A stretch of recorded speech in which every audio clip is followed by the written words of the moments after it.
John Patten.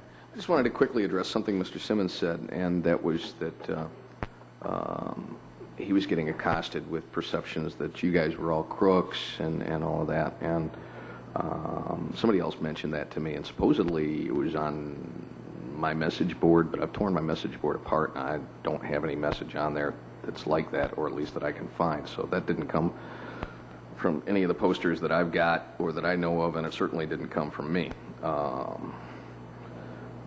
Let me say no. It did not come from you. Okay. Well, okay. No, somebody else had mentioned that they thought they had seen it on my board, and I went, really? And I went back and I did searches through it. So that's not, don't worry about it.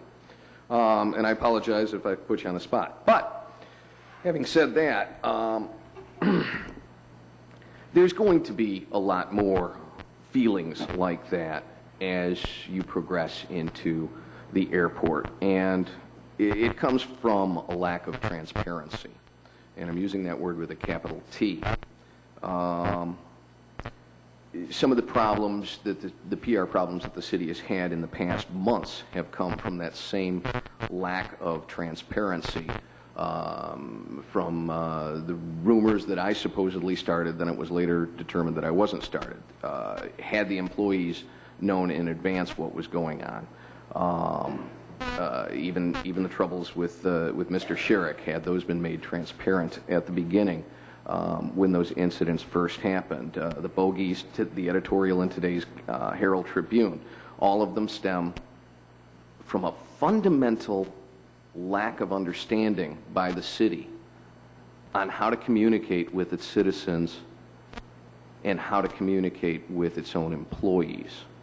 I'm sure you're using the internet, but the way you guys are using the internet is like we're going to party like it's 1995.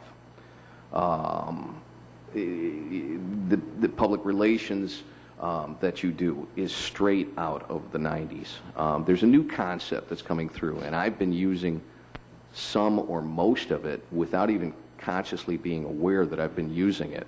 When I was doing the website for the police department, we were headed in that direction, and I wasn't aware of what I was doing. It just seemed the right thing to do. I'll send you an article. I've sent it to one of you. I'll spam it to all of you. It's from Wired, and it's called The Naked CEO.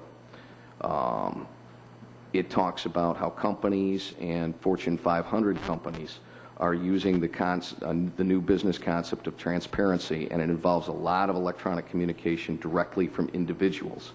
It involves you blogging. It involves you blogging on a personal level sometimes and saying, well, yeah, I thought this and I screwed up and I shouldn't have done that. And it involves you being nakedly honest. I don't necessarily want you to rush right out and start a blog right away based on this. But I will send you the articles, and I want you to read it. It's a long article, and I've read it like 3 or 4 times over this weekend, and it's been a major epiphany for me.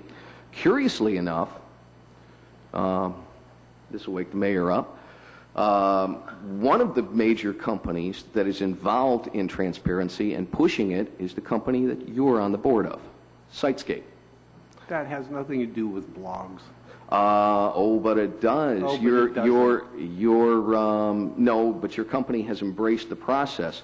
Your public relations director, Tom Whitkin, has a blog, and he is doing exactly that. I was reading his blog this morning.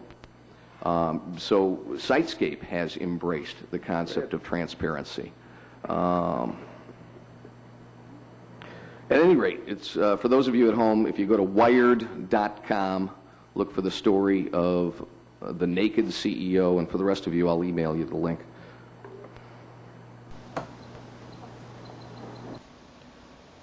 Now, I left the room right after I made that presentation and wasn't there for the rest of it. Here's some screen captures, though, from Sitescape's website, and you can see blogs and wikis and their flagship product, Forum Z. And here's Fred Hammett after I left the room.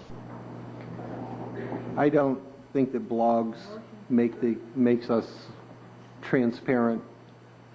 In one of the local blogs, I was accused of doing personal business when I was in Washington. I don't even have any associations in Washington. I don't know how that gets to be transparent. And for the record, Sitescape, of which I am a board member, builds collaboration software. They just signed an agreement with Novell. We may well see some of that product here.